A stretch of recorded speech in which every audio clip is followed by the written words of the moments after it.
네, 반갑습니다. 중등부 친구들. 오늘도 우리 함께 데일리 트래킹 통해서 하나님 말씀 살펴보겠습니다. 오늘 우리에게 주시는 말씀은 역대상 13장입니다.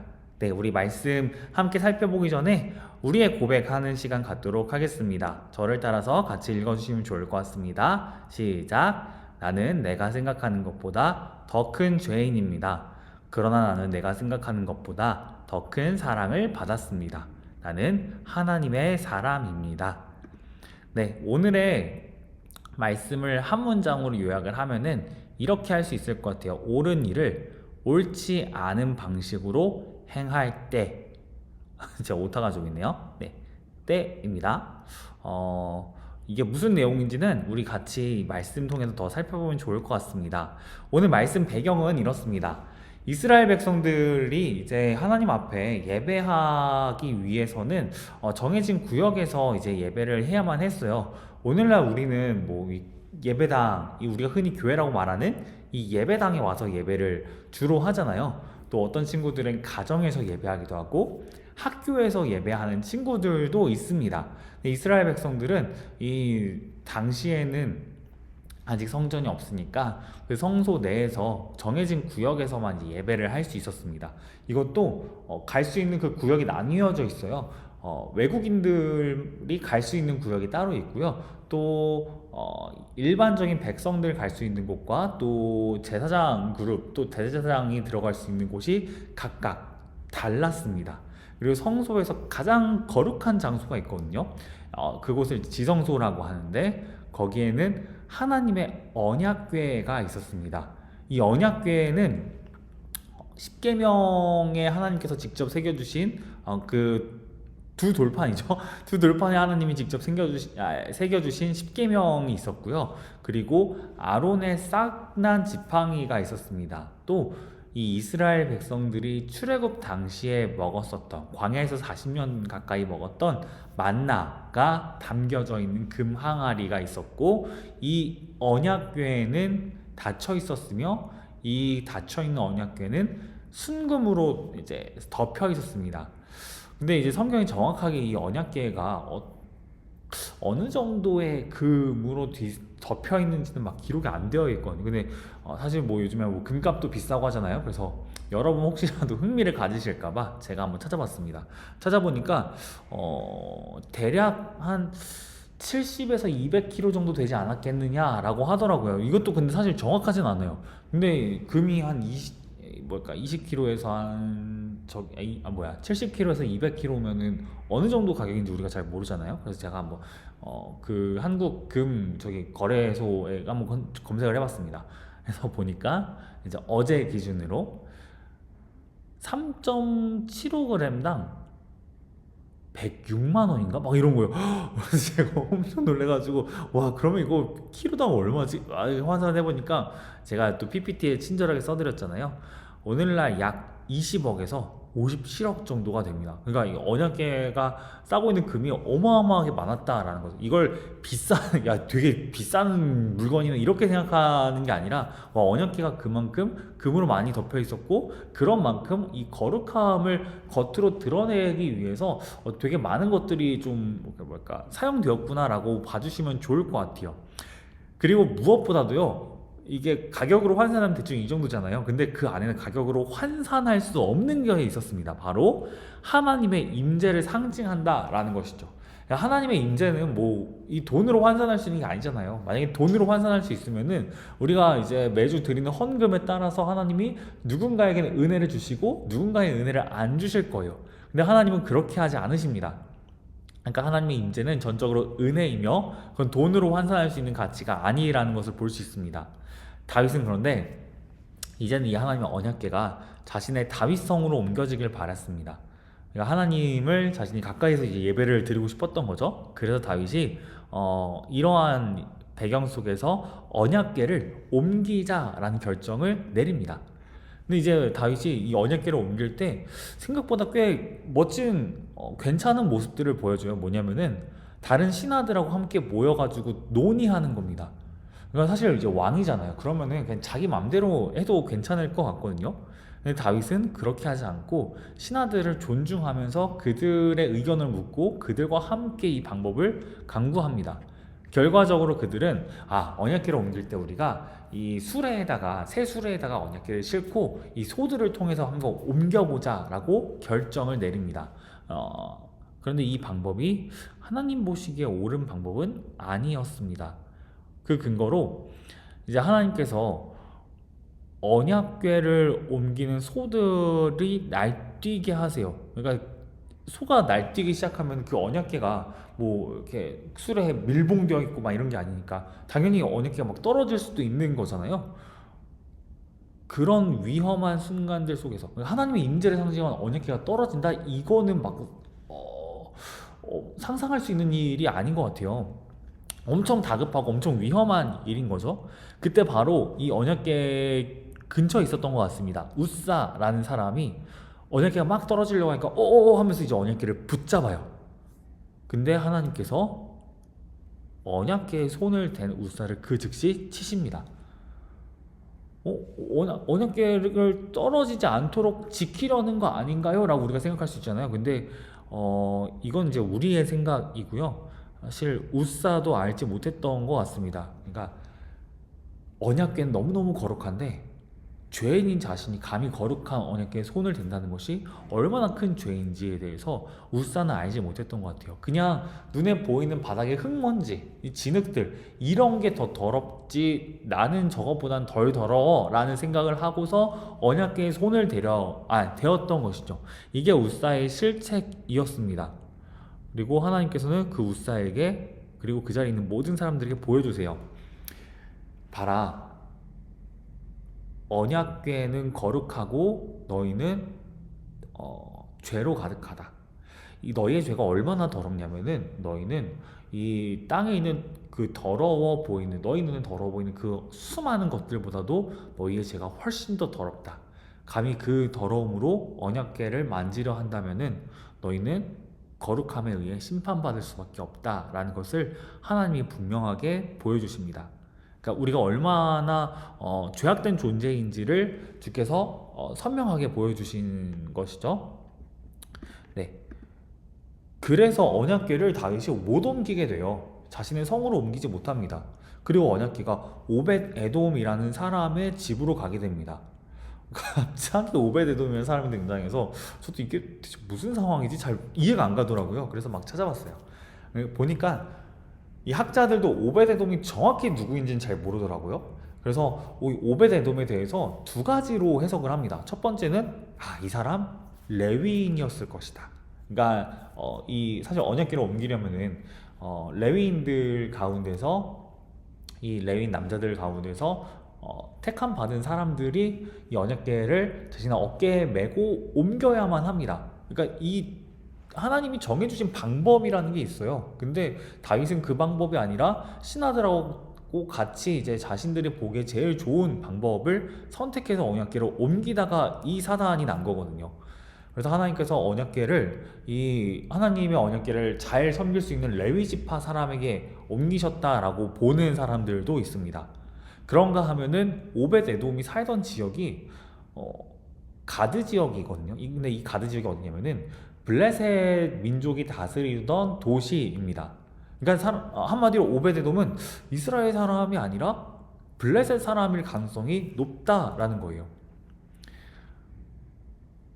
누군지 잘 모르겠어. 하지만 어쨌든 하나님께서 언약궤가 오벳 에돔의 집으로 가게 하십니다. 그리고 언약궤가 3달 동안 그 집에 있으면서 오벳 에돔과 그 온 가족들은 하나님으로부터 무조건적인 축복을 받습니다. 그러면 다윗과 오벳 에돔의 차이는 뭐냐? 왜 다윗은 축복을 못 받고 오벳 에돔은 축복을 받느냐? 아무리 옳은 일이어도 옳지 않은 방식으로 하느냐 아니면 옳은 방식으로 하느냐의 차이입니다. 그렇다고 우리의 행동이 하나님의 축복을 부를 수도 있고 막을 수도 있다, 이런 얘기를 드리려고 하는 건 아니에요. 다만 이제 오벳 에돔이 만약에 하나님 위에 서서 이 언약궤를 다윗과 똑같이 통제하려고 했다면은, 혹은 하나님 앞에 범죄했다면은 그의 집도 축복이 아니라 당연히 저주를 받았을 겁니다. 하지만 오벳 에돔의 집이 그러진 않았던 것 같아요. 그래서 그러니까 우리 여기서 정확하게 이제 볼 수 있죠. 하나님 앞에서 아무리 이제 옳은 일이어도 옳지 않은 방식으로 대할 때 하나님은 우리를 어떤 방식으로 이제 대하시는지를 보게 됩니다. 그래서 이걸 또 우리가 더 깊이 이렇게 살펴보면 좋을 것 같습니다. 제가 이제 여러분한테 이 데일리 트래킹 하려고 말씀도 읽지만 주석서들도 이제 매일 몇 개씩 이제 본문을 읽어요. 생각보다 힘들더라고요. 제가 이걸 시작하고서 사실 처음에 시작할 때는 나도 매일 은혜가 필요하고 여러분도 매일 은혜가 필요하다. 해보자. 해서 되게 선한 마음을 했거든요. 근데 내 방식이 옳지 않았던 건지 너무 힘든 거예요. 매일마다 이제 막 설교를 쓰듯이 진짜 이제 본문 연구하고 막 그러다 보니까 생각보다 제가 이제 이거 벌써 며칠이죠? 목요일이니까 네 번째잖아요. 네 번 하고 와 힘든데 이 생각이 드는 거예요. 근데 제가 그걸 느끼면서 그래 참 이렇게 뭐랄까 너무너무 선한 일이지만 내가 옳지 않은 방식으로 할 때에는 그 선함을 온전히 누릴 수 없구나라는 걸 뼈저리게 느꼈습니다. 저는 이 말씀을 묵상하면서 진짜 예수님을 더 만나고 싶어서 제가 시작한 것들이 있거든요. 되게 그 동기가 강해요. 근데 그 동기보다는 뭔가 다른 쪽으로 더 신경이 쓰였던 것 같아요. 정확히 뭔지는 저도 잘 모르겠어요. 이걸 매일 올려야 된다는 압박감인지 아니면은 자꾸 이 촬영 장소를 정하지를 못해가지고 사무실에서 막 제가 이렇게 떠들 수는 없잖아요. 그래가지고 막 이렇게 돌아다니면서 어디서 해야 되냐, 또 이제 삼각대가 없으니까 이 삼각대를 또 어디다 두고 해야 되냐, 막 이런 것들. 삼각대 또 다이소에서 제가 사왔는데 생각보다 좋지 않아가지고 이것도 어떻게 또 하지, 막 이런 고민들을 하는 부분들도 있고요. 그리고 맞아, 그게 제일 어려웠던 것 같아요. 학생인 여러분에게 직장인이라면 직장인일 수도 있는 목사인 저는 어떻게 여러분의 삶에 제일 적실하게 이 말씀들을 설명해 줄 수 있는가, 제가 제일 어렵게 느끼는 부분이 그 지점인 것 같아요. 그래서 거기에 대한 고민들이 참 많거든요. 근데 그러다 보니까 제가 어느 순간에 이 복음을 풍성하게 누리지 못하고 있다라는 생각이 좀 듭니다. 그래도 감사한 거는 4일차 만에 이걸 깨달을 수 있어서 되게 감사한 것 같아요. 물론 여전히 답은 없어요. 근데 어쨌든 제가 느낀 바에서, 깨달은 바에서는 그래도 내 자신이 복음을 누리기 위해서 더 애를 써야겠다라는 생각들을 전 좀 하거든요. 어쨌든 제가 그런 과정에서 복음을 누리려고 제가 여러분을 위해서 또 저를 위해서 막 주석을 연구를 하는데, 그 중에서 이제 한 주석을 쓰신 분이 마틴 셀만이라는 분이 이렇게 기록을 했더라고요. 제가 이걸 읽어드리겠습니다. 물론 이제 언약궤는 없어진 지 오래지만 신약은 언약궤의 의미가 여전히 예수님에게서 이어진다라고 이해한다. 네. 그리고 혹시 여러분 나니아 연대기 아시나요? 아마 영화로 보신 친구들이 많을 것 같은데 이 나니아 연대기는 사실 어린이 소설입니다. 판타지 소설이에요. 저희 교회 1층 카페 뒤편으로 보시면은 이 도서관처럼 책들이 쭉 깔려 있거든요. 저도 이제 사무실에서 너무 막 이렇게 앉아 있다가 허리가 아프거나 아니면 좀 산소를 좀 이렇게 먹어야겠다라고 생각이 들거나 아니면은 전화 신방할 때 제가 꼭 그 뒤편으로 들어갑니다. 뒤편으로 들어가면서 이렇게 책들을 쭉 보면서 무슨 책 있지 이렇게 둘러다 보면서 제가 신방도 하고 막 그래요. 근데 보니까 C.S. 루이스의 책들이 되게 많더라고요. 그리고 심지어 막 원서들도 있는 거예요. 전 못 읽거든요, 그런 거. 원서 못 읽고 한국어로 번역된 책들만 이런 거 있구나 하고 보는데, 어느 날 보니까 이 나니아 연대기 소설 전집이 있는 거예요. 저도 그거 똑같이 있거든요. 제 사무실 저기 캐비넷에. 그래서 제가 그거 보면서 되게 반가웠어요. 이 책 당근에서밖에 못 구하는데, 지금 당근에서도 구하기 힘든데 그게 여기 있네 막 이 생각이 들면서 언젠가 여러분이 한번 읽어봤으면 좋겠다라는 생각을 제가 한번 했었거든요. 제가 나니아 연대기 정확히 어느 편인지는 모르겠어요. 근데 어떤 편에 보니까 이런 게 기록이 되어 있던 게 제가 생각이 납니다. 여기도 써 있지만 그분은 길들일 수 있는 사자가 아니시다. 여기서의 그분은 아슬란이라는 사자를 의미하는데, 이 소설에서 아슬란이라는 사자는 예수님을 가리키는 캐릭터입니다. 그러니까 예수님은 우리가 통제할 수 있는 분이 아니다라고 이야기를 하는 거예요. 구약의 언약궤가 사라집니다. 언약궤 왜 사라지는지 잘 몰라요. 정확하지 않아요. 근데 아마도 이스라엘 백성들이 바벨론에 의해서 침략 당했을 때 그때 언약궤가 소실되지 않았나라고 생각들을 합니다. 어쨌든 하나님의 임재의 상징이 사라졌습니다. 이 역대기가 쓰일 시점에서 이미 사라져 있는 상태인 거죠.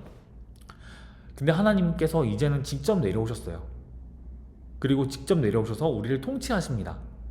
근데 혹시 그분을 대하는 우리의 방식들이 마치 우사가 언약궤를 붙잡으려 했던 것처럼 너무 우리의, 그리고 다윗이 언약궤를 옮기려고 했던 것처럼 너무 우리의 주관대로 그분을 대하진 않는지, 선하신 그분을 옳지 않은 방식으로 예배하진 않는지 우리가 한번 돌아보면 좋을 것 같습니다. 그리고 사실 우리는 모두 우사처럼 찢겨져야 하는 사람들인데, 근데 주님께서 우리의 곁에 오셔서 우리를 대신해서 우리를 위해서 찢김 당하셨다라는 사실들을 우리가 너무 잊고 사는 건 아닌지 우리가 한번 생각해 보면 좋을 것 같습니다. 주님이 그렇게 하신 이유는 우리를 사랑하시기 때문입니다. 전 이 부분이 참 이렇게 뭐랄까 저에게도 은혜가 되었던 것 같아요. 음.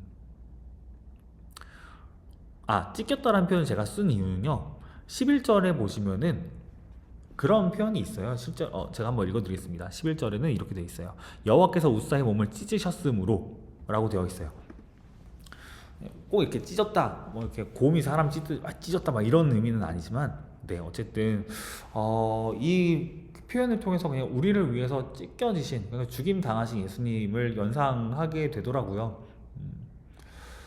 우리가 무엇이길래 우리가 무엇이길래 참 이렇게 하나님 말씀을 잘 알지도 못하고 또 하나님에 대해서 늘 묵상하지도 못하고 말씀에 순종하지도 못하는 우리를 위해서 예수님께서 그렇게 당하셨다는 사실이 우리 가운데 참 감사하면서도 은혜가 되는 것 같습니다. 우리를 너무나 사랑하시는 분이세요. 그래서 적용을 한다면요, 이렇게 하면 좋을 것 같습니다. 예배도 학업도 우정도 모두 선한 것임을 우리가 기억하면 좋겠습니다.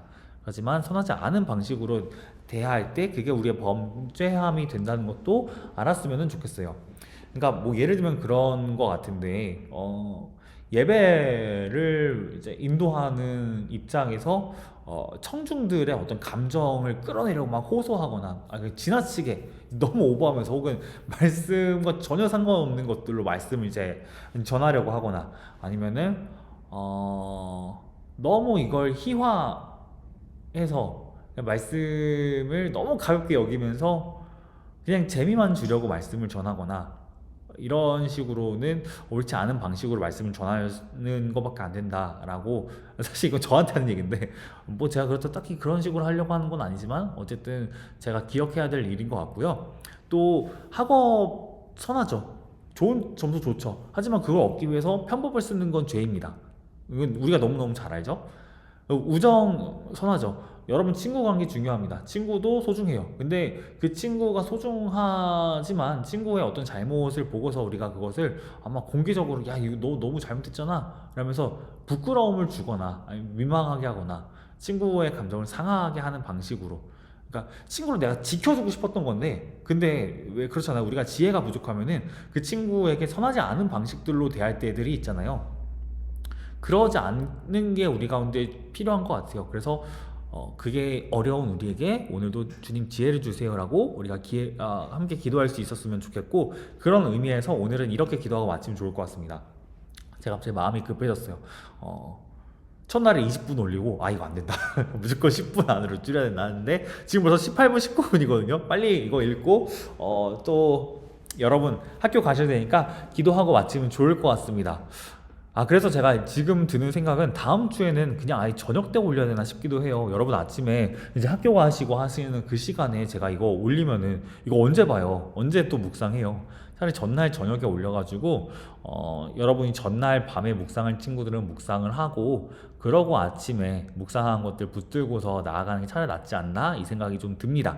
네, 그래서 어쨌든 기도하고 마치도록 하겠습니다.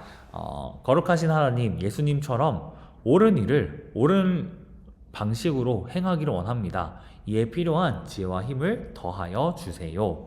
네, 여러분 오늘도 이렇게 말씀 안에서 복된 하루 보내시기를 바라고요. 이제 내일이면은 금요일입니다. 금요일이면은 벌써 개학한 지 한 주가 지나가요. 여러분의 방학으로부터 한 주 더 가까워집니다.